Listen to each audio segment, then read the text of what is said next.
You know what it is. Giving thanks, giving praises, and asking for blessings from the Most High. Asking for the blessings of the ancestors and the elders.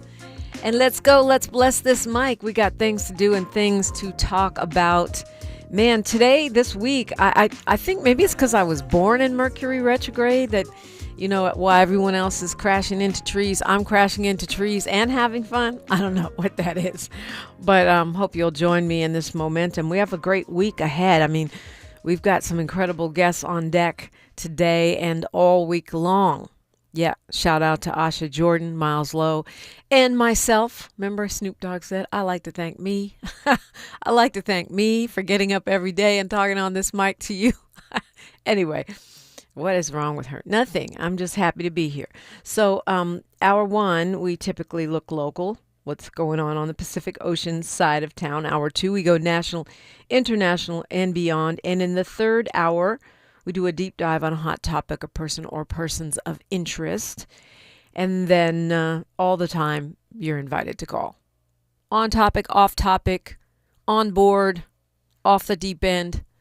We love you around here. We appreciate you around here. We like to interact with you around here. And the number is 800-920-1580. You can also interact on the social media platform world. We're streaming right this very second at KBLA 1580 on YouTube.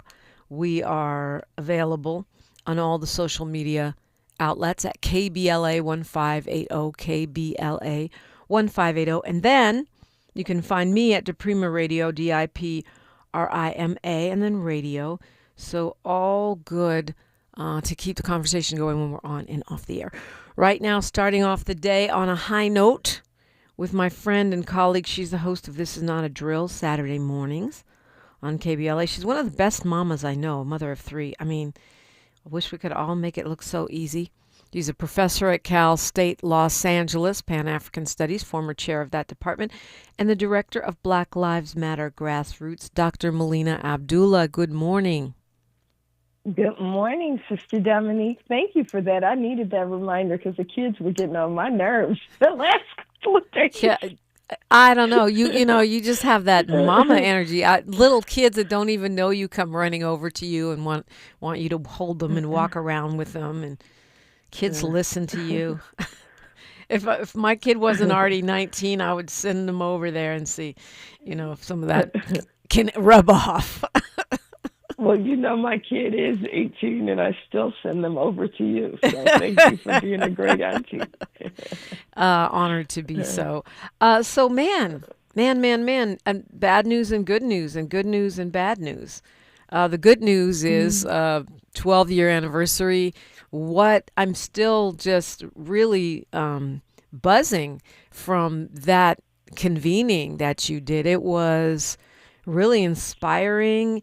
It was uplifting. It was the long meeting that I didn't know I needed. Just seeing Black people from all over the country and as far away as Sweden organizing 51 different Black Lives Matter chapters. They're all kind of doing their own thing, but all also in unison. Very, very beautiful to witness. It was beautiful, and I'm buzzing from it too. I'm high from it too, and happy to, I'm still in conversations with folks about it. So everything is moving forward really beautifully. So we're now 51 chapters, and we just, in fact, I haven't told anybody this yet. Alabama's decided to start a statewide formation, so we'll be up to 52. Wow. Because the person who's starting it, she's already in Black Lives Matter Grassroots. Right. She's one of the organizers who's been around for a long time. Through the orientation process and on board for quite some time. Yes. So she's 10 years in, more Wow. than 10 years in. And with everything that's happening with Jabari peoples in Alabama, what they're recognizing is that local organizing is wonderful, and there also needs to be statewide pressure. So that's what we're looking at. 52, that's like a deck of cards right there, Dr. Abdullah. I know. And I think the game is spades, but I'm just guessing. um, Yes, so absolutely. so that was great news. There was a lot of other amazing things that came out of that we can talk about. I wanted to also highlight what I considered good news that I happened to be at, which was this protest that took place. I guess you'd call it an action, right? Not a protest.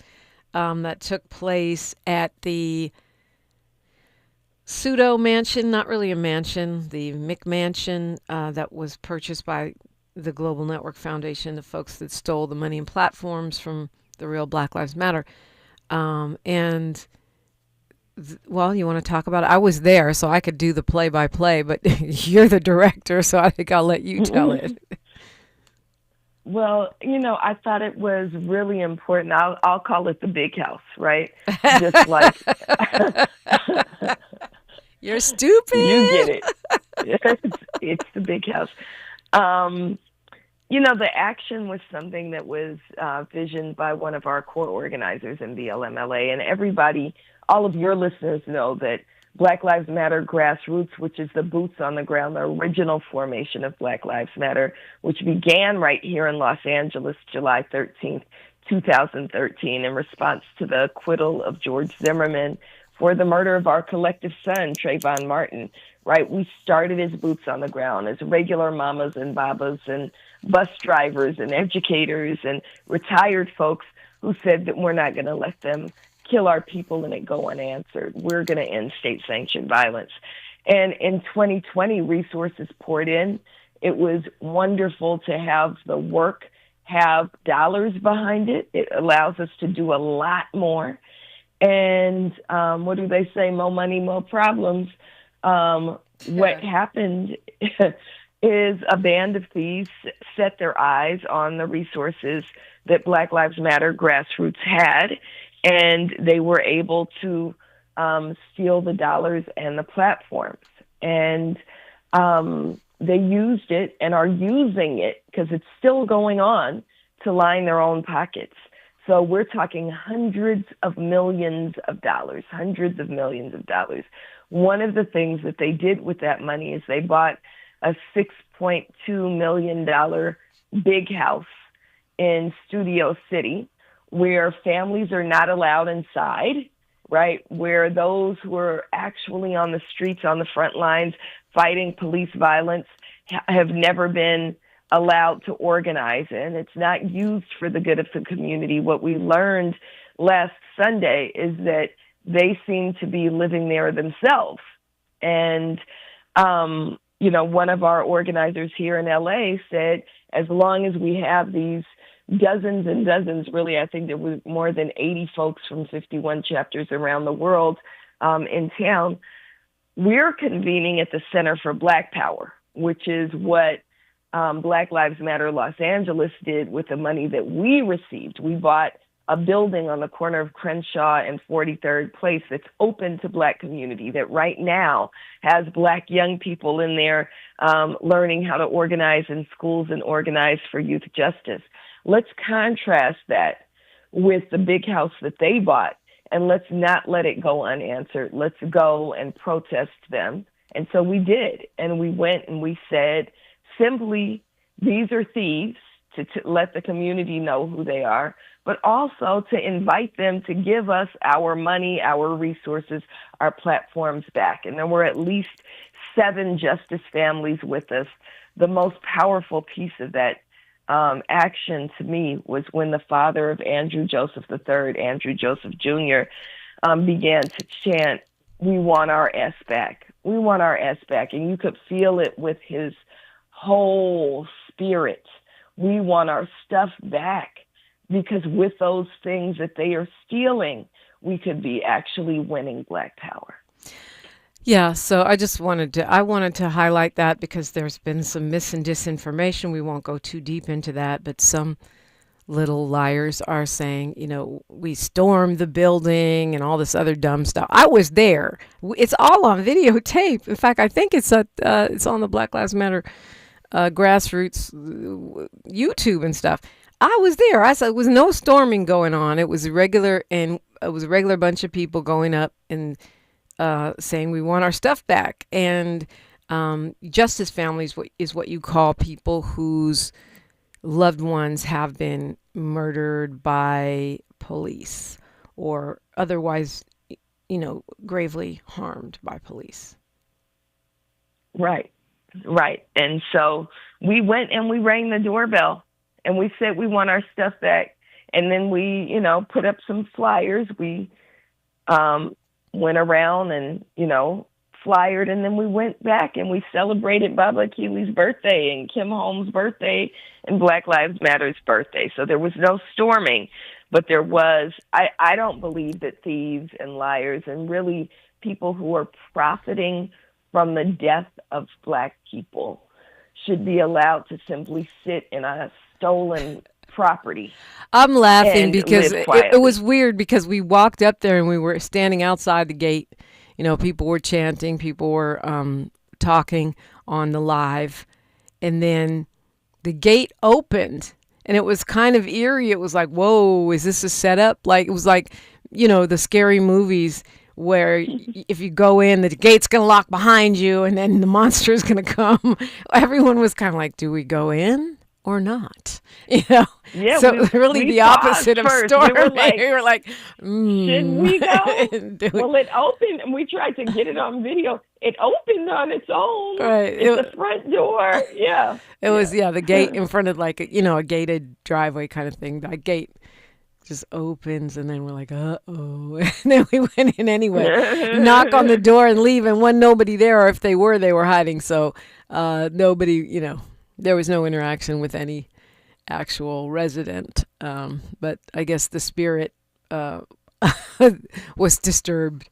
The spirit of thieves was disturbed by the spirit of justice families. So I thought we'd share that firsthand account. In the news business, we rely on firsthand accounts. It's not hearsay because I was there. I saw it with my eyes. I might have been chanting. 800-920-1580 if you want to talk to Dr. Melina Abdullah or me, or just talk to yourself live on the radio. All that, on YouTube, 800-920-1580. When we come forward, we do have a bunch of stuff to cover, not the least of which is the sentencing of one Brett Hankison after the Trump administration tried to get this cop just 1 day in jail. A slap in the face to the family of Breonna Taylor, a rather loud and obnoxious slap. Talk about what happened, how it compares to what they tried to do, and what's next. That's just a little bit of what's up next on KBLA Talk 1580. She's reclaiming her time on KBLA Talk 1580. More First Things First with Dominique DiPrima when we come forward. Yeah. At KBLA Talk 1580, we're proud to be celebrating 4 years on the air, but we know we could not have made it this far without you. We work hard every single day to curate conversations that will enlighten, encourage, and empower you. So, from all of us at KBLA Talk 1580, a big thank you for your love and support. You don't know how much you mean to me.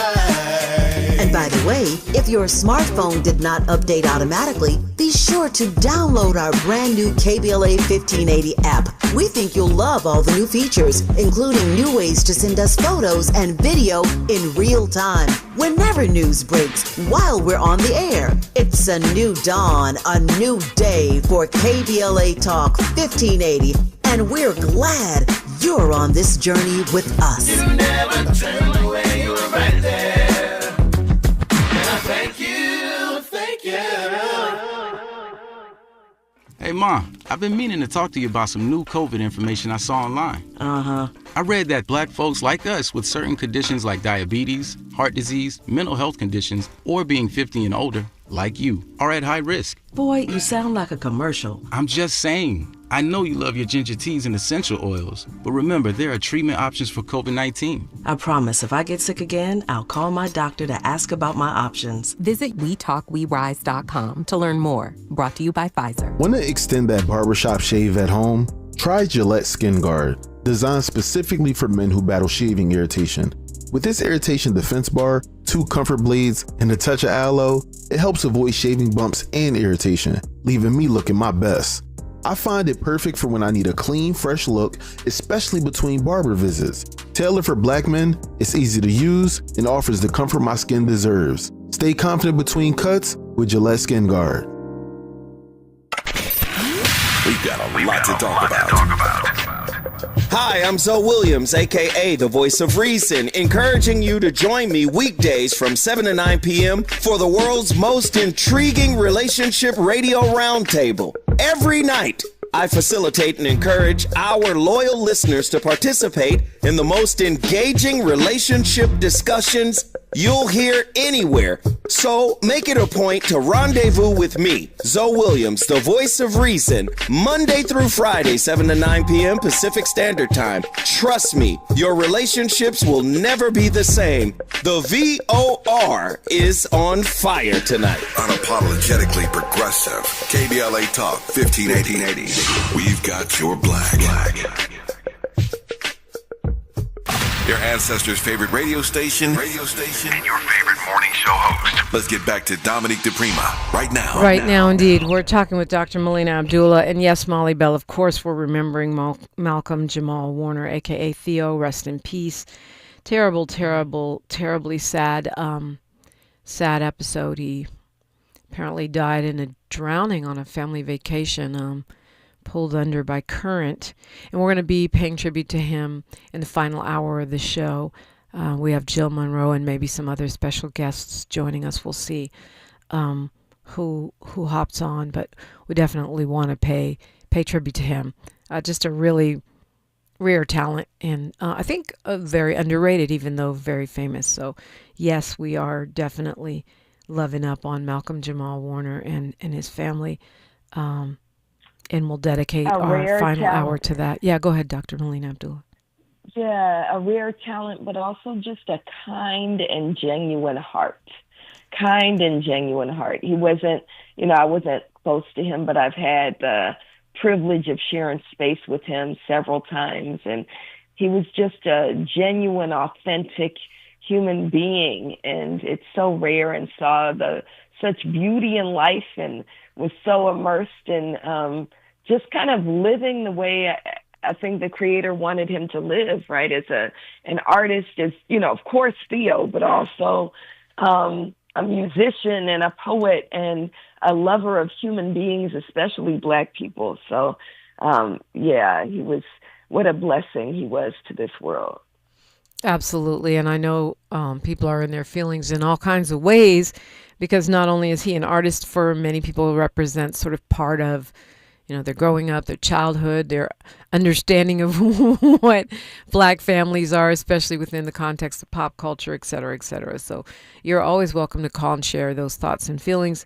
And we are dedicating our final hour to that conversation about him. And then Tavis Smiley will dedicate, I believe it's his first hour, to Malcolm Jamal Warner, because Tavis has those interviews. I interviewed him twice, it might be 3 times, because we have to go all the way back to street signs. But I don't have those interviews. They're somewhere. Maybe Molly Bell has them. She recorded all the front page interviews. But Tavis has all his stuff like a true Virgo. So he will be sharing a tribute to Malcolm Jamal Warner in the first hour of his show. So yeah, lots of tributes to him around here, and lots of love for the brother on KBLA Talk 1580. And I know all over LA and all over the world, really. So wanted to put that out there. And we'll keep putting it out there. I like to try to keep people's names in our mouths, and, not one and done. You always hear me talking about Jim Brown and the other people who've passed on, my dad and others. Dr. Abdullah, speaking of saying their names, Breonna Taylor is a woman who was killed by police and with a no-knock warrant, who her spirit captured the imagination of America, and really the world. We know that there are at least probably more than 1,000 at this point every year people killed by police in this country, but few cases enter the mainstream mindset and enter our hearts the way that Breonna Taylor's did. There was no accountability. Then finally, this one cop who didn't directly shoot her but shot into the place, Brett Hankison, was convicted. The Biden administration actually put some effort into making that conviction happen, and now here comes the Trump administration asking the judge to sentence the cop to 1 day, which would amount to time served. Tell me what your thoughts are about that and what ended up happening. Right. Well, we know that, Breonna Taylor was killed when police illegally and unjustly entered her apartment where she was sleeping and killed this beautiful Black woman in her bed. It killed her in her bed and then tried to criminalize her boyfriend in the process. And, Breonna Taylor was killed in March of 2020. The fight for justice in her name has been going for more than 5 years. And I want to draw our attention to that because sometimes when it first happens, we'll say their names and there'll be this collective outrage. But as you're pointing out, Dominique, it's important to keep their names in our mouth always because the fight for justice is long and we still don't have it, right? That it took a long time till the end of last year to even get a conviction. And now there's just now being sentencing handed down. And so it's important that we fight for Breonna Taylor. And the audacity for them to say that Brett Hankison should only receive 1 day is just sickening and a constant reminder. They constantly remind us how little they value Black life or how much disdain they have for Black life. So we are appreciative that it wasn't 1 day. The sentence wound up being almost 3 years, 33 months is what Brett Hankison was sentenced to. That is nowhere near enough. But what else I want to point out is that they then criminalize the families who dare to continue to speak their loved one's name and demand justice in their names. One of my dear sisters in the movement, who you've also gotten to know, is Sister Bianca Austin, who's Breonna's auntie. She was arrested yesterday. I know, that's crazy. She was arrested outside the courthouse yesterday for daring to continue to be outraged at the murder of her niece by Louisville police. And is she doing okay? They let her out, I assume. Yeah, she's okay. We got I texted with her. She just got released a few hours ago, and she's okay. But just think about how re-traumatizing that is. That you've been fighting for your niece all of this time, and then they dare to arrest you for daring to speak up in your niece's name. They did the judge did end up sentencing the cop to 3.5 years, I think. And I think this is a Trump appointee, right? This judge? I'm not sure if it's a Trump appointee. I do know that the sentence was 33 months. And again, it's nowhere near enough, but it's better than the 1 day that was proposed by the defense. Yeah, okay, so it's not 3.5 years, it's 33 months.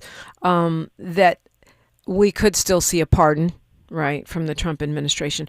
But one of the alarming things, and we're up against news, traffic, and sports here, is that Attorney Kerry Harper pointed out to me is this is the same prosecutor that they use to get the Winco, the Winco sheriff's deputy off with his post a conviction plea deal, that Trevor Kirk guy. This is the same U.S. attorney. And so apparently the Trump administration has got this guy on tour trying to reduce cop sentences and going after civil rights lawyers' work and Justice Department civil rights work. And she says she expects to see this happening in a lot more places. So that's terrifying and terrible.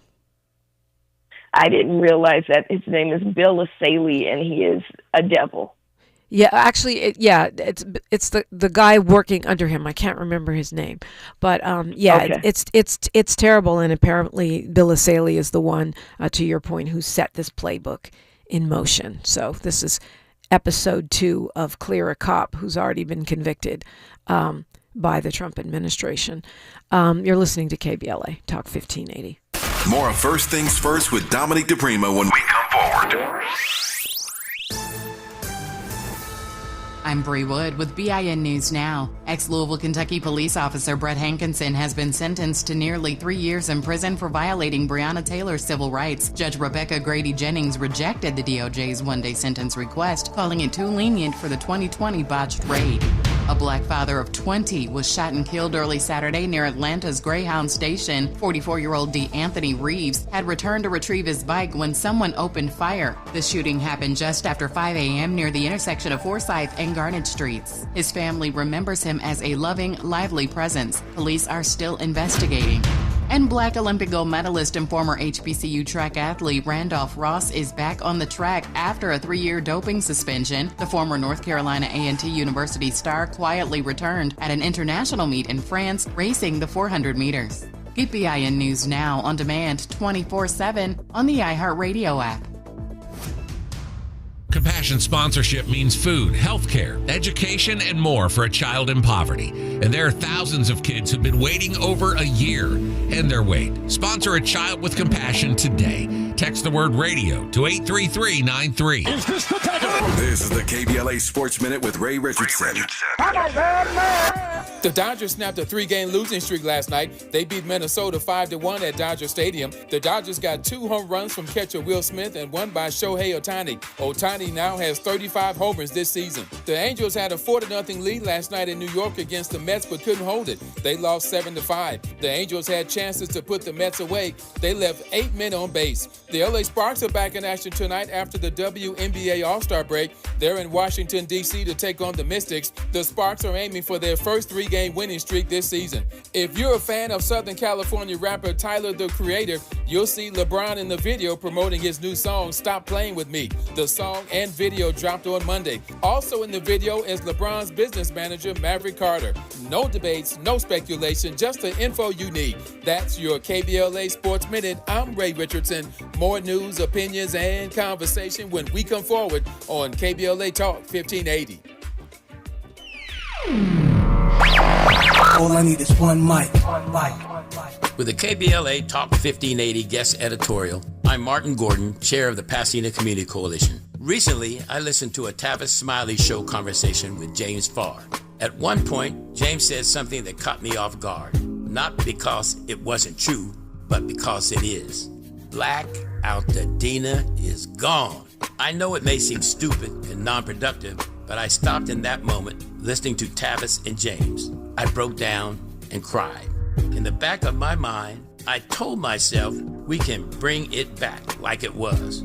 But James Farr's reality check hit me like a ton of bricks. My community is being murdered. I said murdered, not by the Altadena Eaton Canyon fire, but by the people we elect to protect us, and by greedy and gatekeeping nonprofits who cannot see the forest for the trees. For the first time since the fire, I truly feel and understand my wife's inconsolable pain. Because I'm struggling to find a path to recovery and at least some form of normalcy. My community is crumbling right in front of my face. Lack of funding to rebuild is slowly destroying us. Many of us can no longer hold out, and developers are gobbling up our property. When I hear voices like Tavis Smiley and James Farr speak truth to power on KBLA Talk 1580, it reminds me that we're not crazy, just unheard. Make no mistake here, KBLA delegation, this is war, and we the people of Black Altadena are losing. It's like waiting for reparation. Not gonna happen, brother. In this new orange man world, no one, no entity is persuaded by right or wrong. There is no consequence for doing the wrong thing, and no accolades or support for doing the right thing. Will war-torn Black Altadena survive? Your guess is as good as mine. But what have I got to lose? I'm in my 70s, and don't have time to wait. Dr. Martin Luther King Jr. once suggested that riots break out when people have no hope. But there's nothing left to burn down in Altadena. I wish I could say I remain hopeful that my beloved community will rise again like a phoenix from the ashes. I wish I could. With a KBLA Talk 1580 guest editorial, I'm Martin Gordon, chair of the Pasadena Community Coalition. Pasadena Community Coalition at gmail.com. Reach out to me. As always, we welcome your feedback.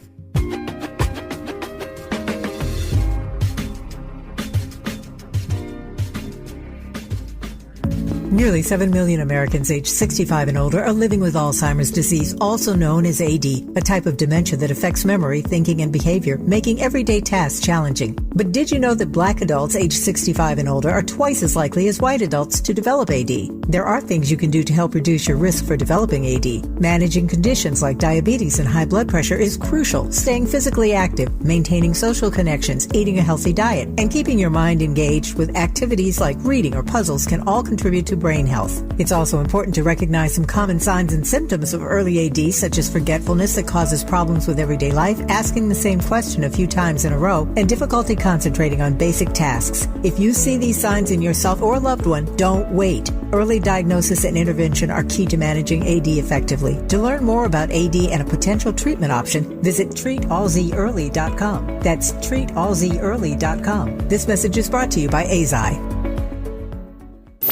Thanks for waking up with Dominique DiPrima on KBLA Talk 1580. I do thank you. I'm very grateful, actually. Dr. Melina Abdullah is with us. And Dr. Abdullah, we've got Juliet from Los Angeles on the phone. Good morning, Queen.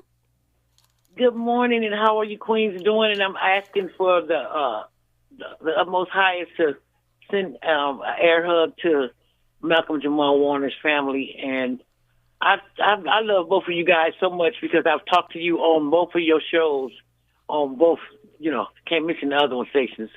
And this is it's real hard. I think when Dominique, I spoke to you about my cousin a couple of months ago, Freddie LaRue Martin, had passed in Corcoran 3 weeks before he was supposed to be released after doing 34 years. Yes, I do remember. Okay. What happened? Well, we had a service and everything.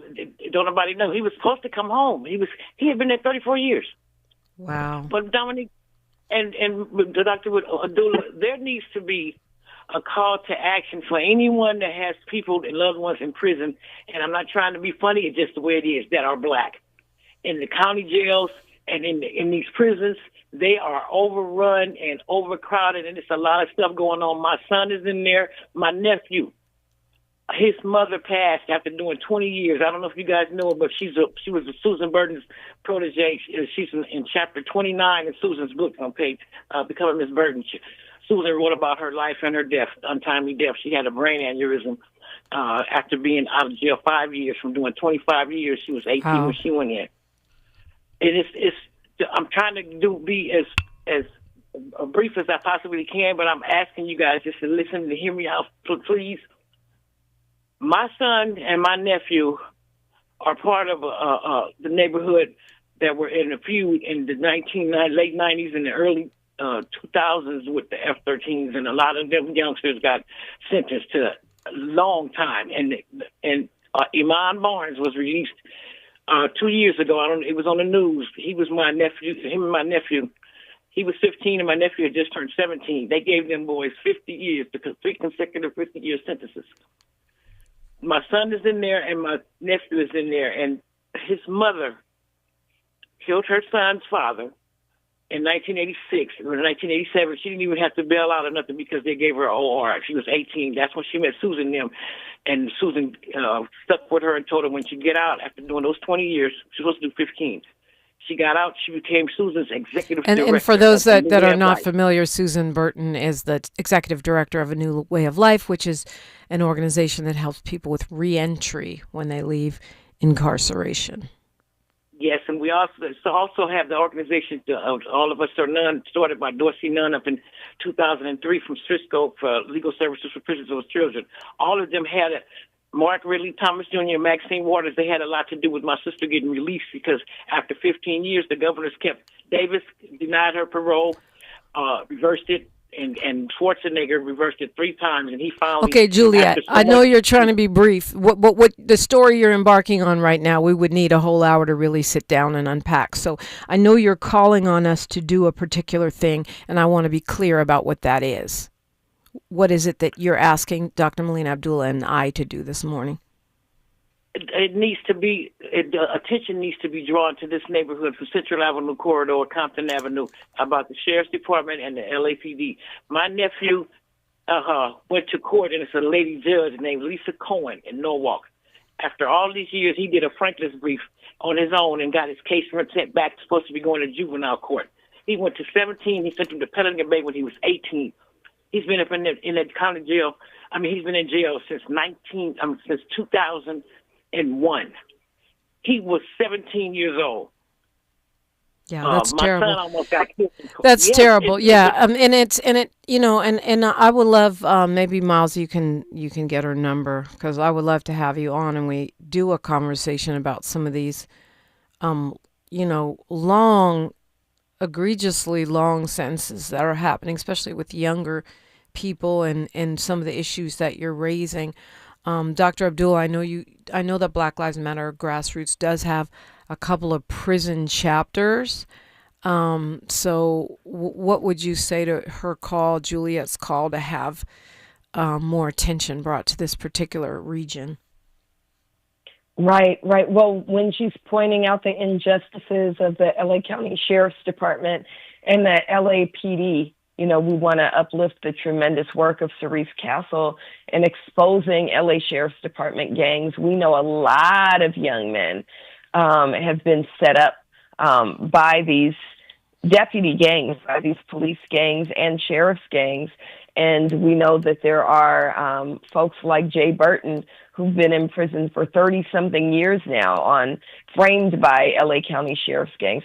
If they are inside either Kern Valley State Prison or Lancaster State Prison, we do have Black Lives Matter Grassroots chapters inside those prisons for them to seek out. But it sounds like she's also already connected with some of the advocacy groups that are supporting from the outside. Yes, it's beyond a mess. That's why, for those who are not in LA County, you probably still heard me say it anyway. It was so distressing to see the demise of Measure J, thanks to what we'll call carelessness by Supervisors Horvath and Hahn and the County Council. And I know you had mentioned in passing that they did put forth a motion which was successful. But my understanding is that that motion is just meant to say, we're going to look for solutions and analyze what happened. It doesn't fix the problem. It doesn't fix the problem, and we need to make sure that the county charter is modified so that it reflects the will of the voters. Measure J that says, let's put money into a care first budget, housing and reentry and mental health resources and youth programs, rather than spending, billions of dollars on sheriffs and jails. And so that needs to be a part of the county charter. We know that these are kind of tedious processes when you talk about the charter, but when we don't pay attention to even the most, it seems like they're the smallest of things, then they use those moments to roll back the justice that we feel like we've won. Yeah, I mean, the thing that ticks me off about this, Dr. Abdullah, is that, the black woman, the Latina, and the Republican woman on the council all agreed that Measure G was not a good idea yet. It's more study, more commentary. I mean, so when you got the black woman, the Latina, and the Republican all agreeing, then MF, you need to listen. Because when does that happen? Right. When pigs fly. And these two other ladies just said, no, we're right. Everybody else is wrong. And here we are, like possibly losing one of the most significant victories we've had in decades. And they need to fix it. They need to take accountability and stop pointing fingers. Yeah, the county council should have caught it. Yeah, the administrators, blah, blah, blah. But you're the ones that pushed this thing through when other people said we needed time to study. So you need to fix it. And the solution is not put Measure J back on the ballot in these conservative times. Put Measure G back on the ballot. How about that? That's right. That's right. And the people have to continue to create the pressure. So we are appreciative of organizations like Reimagine LA and Social Justice Learning Institute, many others, and of course our own folks, Baba Keeley and many others who were there pushing, because without those outside pushes, they would, everything would fall to crap. Yeah, true. Well, man, there's so much stuff I want to run by you. Marines are leaving. Speaking of good news, the Pentagon says Marines are leaving L.A. after a month of wasted money and time, while the Trump administration says we've got L.A. back under control. L.A. will never be under control. But that's good news, right? It's great news, and it's not enough, right? So we still have, there are still some National Guard troops here, but also this city has spent tens of millions of dollars on LAPD. The county has spent tens of millions of dollars on LA County Sheriff, really kind of protecting the ICE raids. And so this is money, when you talk about Measure J, right, this is money that they are spending on police and sheriffs that could be spent on things like what Measure J intends, that could be spent on housing our folks. We didn't need all that money to be spent. We didn't need the federal money spent, the county money spent, the highway patrol money spent, LAPD money spent to do injustice to community. If they can flood the community with that, let's flood the community with resources instead to actually make it safe. Yeah, I feel like the Pentagon should reimburse the city because we're already in a terrible fiscal situation where people are getting laid off. Now you've forced us to spend all this money on police overtime. ICE got a lot of money. Pentagon got deep pockets. They should at least, I know they won't, but they should pay us back. Okay, this is kind of a little off topic, but you are a historian. The Trump administration decided to release these FBI records on Martin Luther King Jr., even though his family asked them not to. And it's 240,000 pages of records. And, you got to know that under this administration, that's probably meant to undermine the legacy of Dr. Martin Luther King, because after all, these are notes that were put together by the FBI under J. Edgar Hoover and others. What are your thoughts on this? Right. Of course, they're trying to sully Dr. King. I don't know how you can sully Dr. King's name. Come on, you can't. You can't sully his name. But that's clearly what they're trying to do. I think that what they're trying to do also is distract us away from focusing on. Everybody is outraged. I think you were talking about this yesterday, Dominique, when we look at MAGA kind of backlash on Trump, right, with the Epstein files. So how do they throw other things out there to get us distracted so we don't focus on the fact that, I was talking to my brother yesterday. We have an actual child predator and rapist in the White House. Yep. I don't really want to talk about anything else. I want to talk about getting that fool out, right? So it's important that we keep our eyes on the prize, as Dr. King would say, right? Let's keep our eyes on the prize. Let's stay focused on ending white supremacy and ending the white supremacy that's coming out of the White House. I think it does call on us to remember that our leaders, even people who are lionized, are also human beings. And so, let's remember that too, that people are people. And, even Martin Luther King is not a perfect human being. So no matter what we see through this, we got to remember that he's not a perfect human being, but he was one of the best among us. And we're grateful for all that he's forged and moved forward and helped move us this far down the road. Yeah, that's a great point. I'm still a person. But I do, you see how the Trump administration, how Marco Rubio and Tulsi Gabbard and all of these folks are they're already trying to revise, January 6th, revise U.S. history, change the election history. They're already trying to rewrite history. And so there's no way this is not just another part of that. And to your other astute point, make us look away from the Epstein files situation, which I just don't think is going away. I don't think people are just going to say, oh, okay, let's talk about how Martin Luther King wasn't as great as we thought. Never mind, the Epstein files and the cover-up there. Right, exactly. And they're trying, Trump does this all the time. Have you heard him compare himself to King before? He's done that. I think he compared himself to Jesus before. I don't remember the Jesus, but it tracks. Yeah. I mean, I think there's also that there, and I'm talking and thinking at the same time, which is probably not a good idea.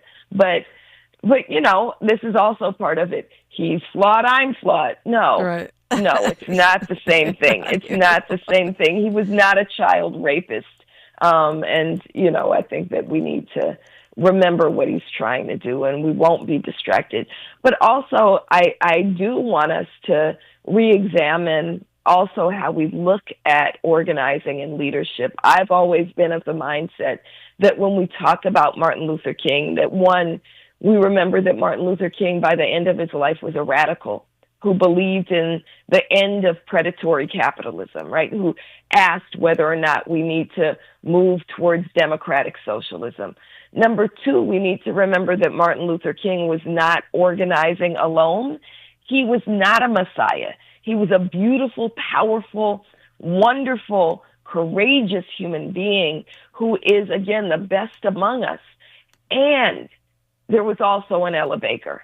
And there were also, our mothers and grandmothers who organized alongside him. And there were all of these people who made up the movement that won civil rights for our people. So we need to remember that this messianic view of a Martin Luther King is also a problem in and of itself, because it disempowers us.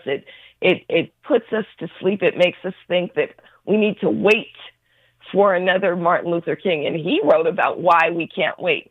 We can't wait. We are the leaders we've been waiting for, right, is what Kwame Ture would say.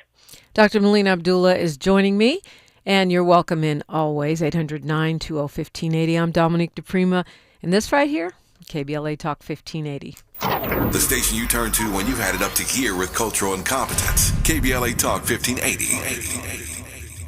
Attorney advertising. Prior results do not guarantee future outcomes. Founded in Los Angeles in 1986, litigation powerhouse Quinn Emanuel has deep roots in the Los Angeles community. Since 2007, we have litigated some of the largest fires on the West Coast. We are proud to be the only AmLaw 100 firm in the country to represent wildfire victims, giving affected individuals, families, and businesses the same focus and individualized attention we devote to our Fortune 500 clients. BTI Consulting has repeatedly recognized Quinn Emanuel as among the 4 law firms in-house counsel least like to oppose in any litigation, and we are often deemed the most feared. And after securing over $80 billion for our clients in various matters firm-wide, we understand why. If you have been affected by the recent wildfires in Altadena and the Palisades and would like to discuss your situation further, please contact wildfire support at QuinnEmanuel.com or call us at 213-443-3050. Quinn Emanuel is proud to sponsor Conversation Live Altadena Rising with James Farr on KBLA Talk 1580. Attorney advertising. Prior results do not guarantee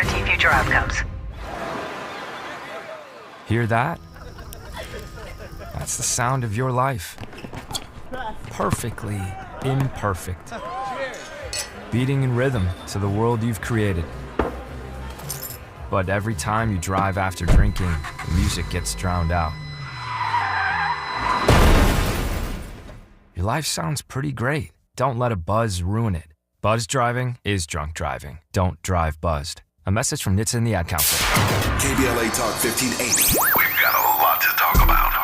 Imagine a Los Angeles where everyone can thrive, where communities have access to the resources they need to succeed. That's the vision of Detours Mentoring Group, Inc. They're dedicated to improving life in LA County by providing educational support, employment assistance, and spaces for community engagement. By 2050, they want LA to be the best place to connect, create, learn, live, and play. They're working toward an education system that's well-resourced and culturally responsive, becoming a hub for artists and innovators, and making sure everyone has access to healthy food, quality healthcare, and safe housing. It's about building a future where we all have the chance to succeed. We invite you to learn more about their mission and get involved with Detours Mentoring Group, Inc. This is a community call to action from KBLA Talk 1580. At KBLA Talk 1580, we do more than just talk. You got a big mouth. Hello, Joe, you're up. Welcome. We're unapologetically progressive, and we don't black down. Okay, I'm just going to have to keep you on the mic. You're going to have to come back soon. So many things we did not get to. Dr. Melina Abdullah today.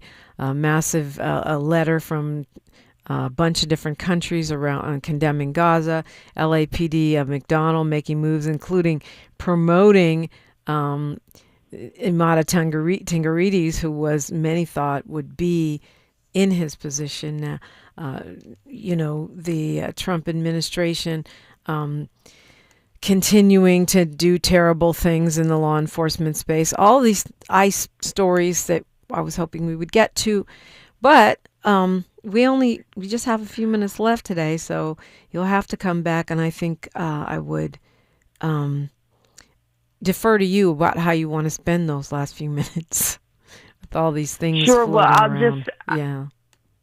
I'll add one thing to your list, which is the Freedom Flotilla. I think it's called the Hamada to Gaza. That there are organizers who are continuing. I think this is about the 20th effort to try to get humanitarian aid into Gaza. So everybody knows that Greta Thunberg was on the last one.